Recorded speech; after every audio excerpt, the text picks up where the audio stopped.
Hayattam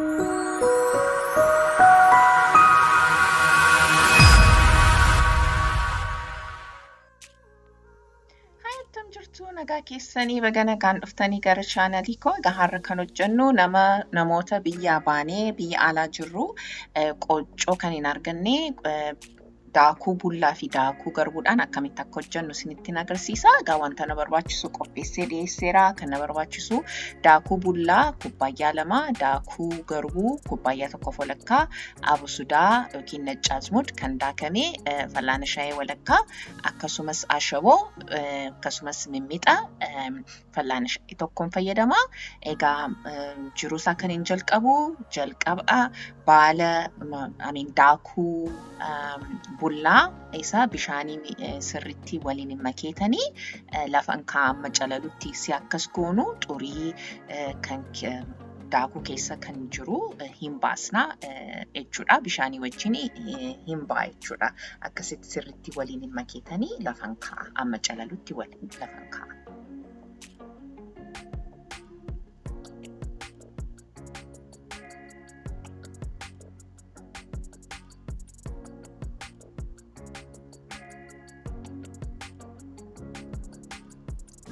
Isa booddee daakuu garbuu gingilchaadhaanii akkas godhatanii kan sirriitti hin daakamne yoo jiraate addan baasa jechuudha.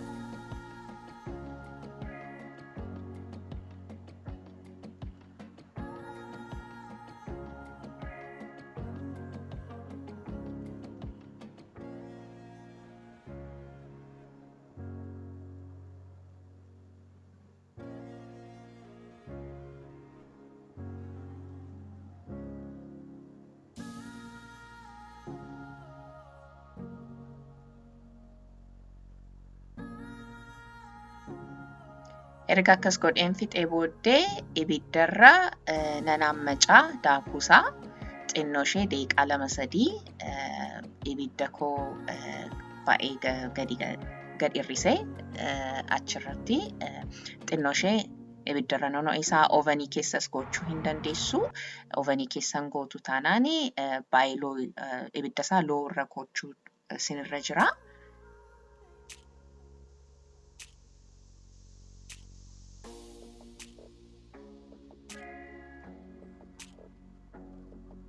Erga isa inammacee booddee jiru ittaanutti deema maalan godhaa hawaaja isa sila isinittiin agarsiise isa bishaanii wajjin waliin hin makaa yookiin nan baxabaxa.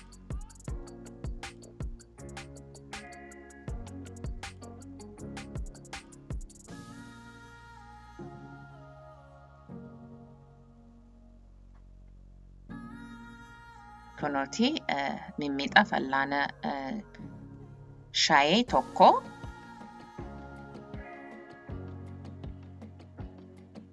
abasudaa adii yookiin insalaala yookiin afaan amaariffatti isa naccaazmud jedhanii kan daakame fal'aana shaayii walakkaa akkasumas ashaboo.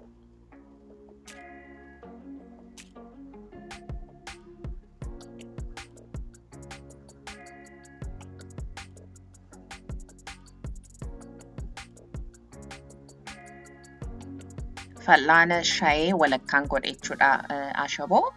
Isa booddee bishaaniin sirriitti waliin hin makaa.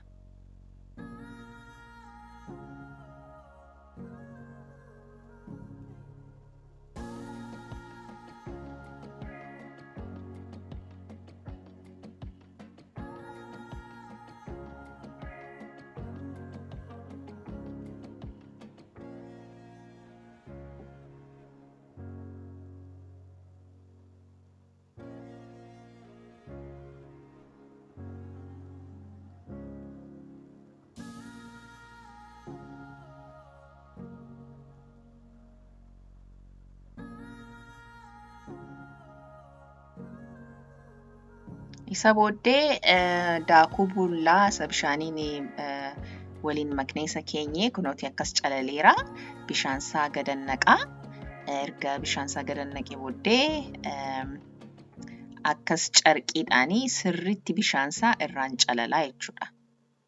cuunfaa sirriitti bishaan isaa keessaan baasa. Egaa daakuu bullaanii gaafa bishaan tuqu akka simmintoo wayiitii intana jedha hin maragama.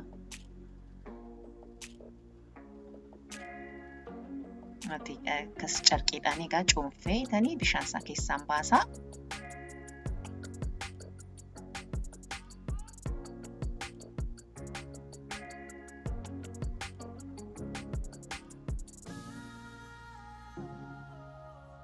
Isa booddee sahanirraan godheetanii harkaanii sirriitti egaa nan farfaraa. Egaa harka koo dhiqadheera, harka qulqulluudhaanii hin godha jechuudha.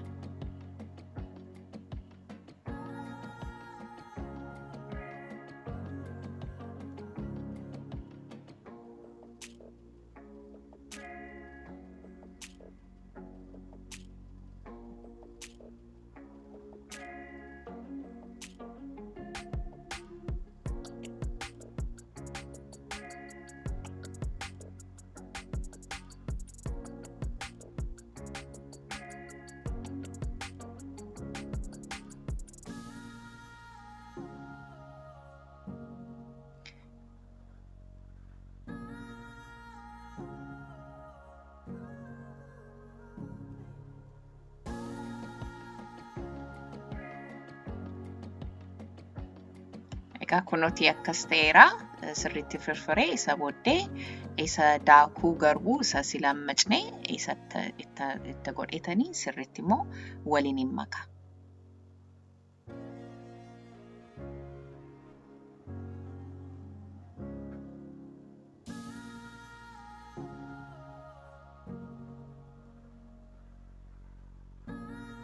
Egaa daakuu bullaa wajjin waliin makaan jira amma. Egaa sirriitti wal makuu qabna yeroo fudhannee.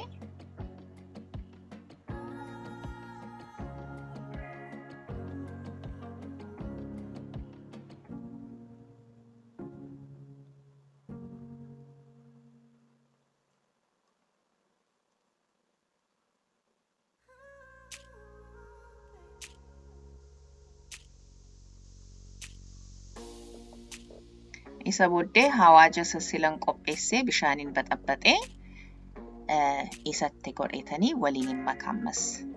Egaa ituu kanatti hin naqiniyyuu qobaasaa hashawoo wajjin toshuu hin dandeessu, garuu kun egaatti naqamu hin mi'eessa.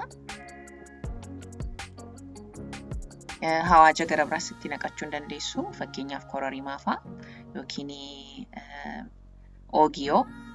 ogiyoodhaan fakkaata afaan Oromootiin.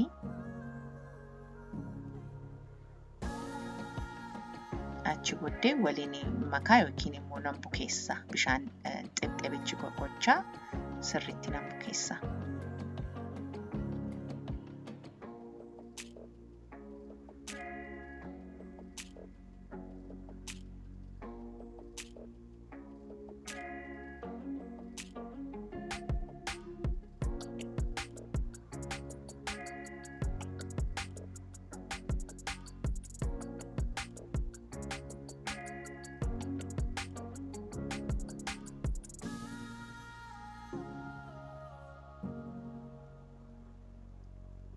Egaa sirriitti sukkumaatanii nan bukeessa.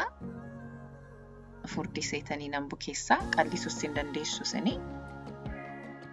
Isa booddee egaa baala warqeedhaan egaa toshamaa biyyatti. Ani immoo baala warqee hin qabu. Kanaaf isa kuukisii fa'aa keekii fa'aa isatti toshanii waraqata sana isan fayyadamaa. Isaan egaa sirriitti nan xafaxafaa akkas akka argitanitti. Egaa karaa bukkee bishaaniin qaba. Bishaan gochaa harka koo bishaan cobsaa sirriitti nan xafaxafa jechuudha.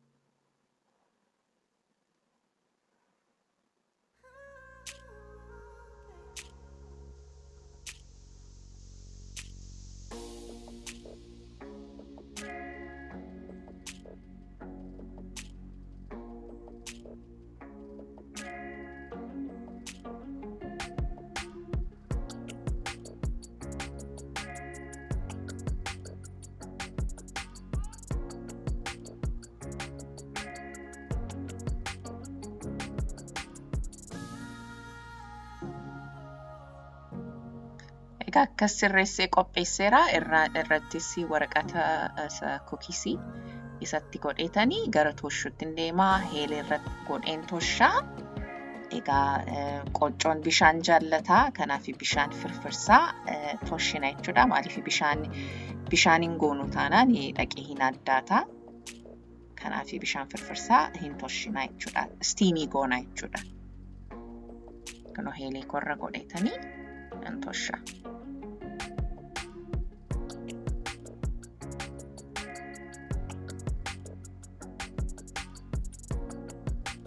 Egaan sodaatinaa kana see toshitanii bishaan cobsu bishaan jaallata egaa qocooni baay'ee.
Achi booddee galagasheessi karaa isa gara biraatti nan bisheessa.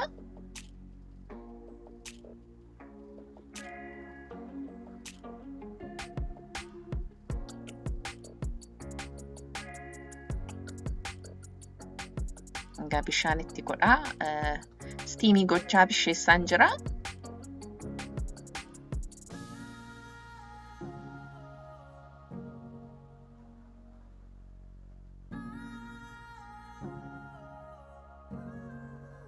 Isa booddee baaseetanii kana fakkaataa egaa iddoo afuritti cabseetanii mureetanii ziplaakii keessa nan godhaa akka laafuu fi akka nu jalaan goggogne. Egaa baay'ee mi'aa kitfoodhaa wajjin barbaaddanii wanta barbaaddanii wajjin nyaachuu hin dandeessu. Egaa wanta nu hordoftanii fi hedduu galatoomaa. Viidiyootti aanutti immoo ammoo agarrutti ulfaadhaa isiniin jedha. Baay'ee.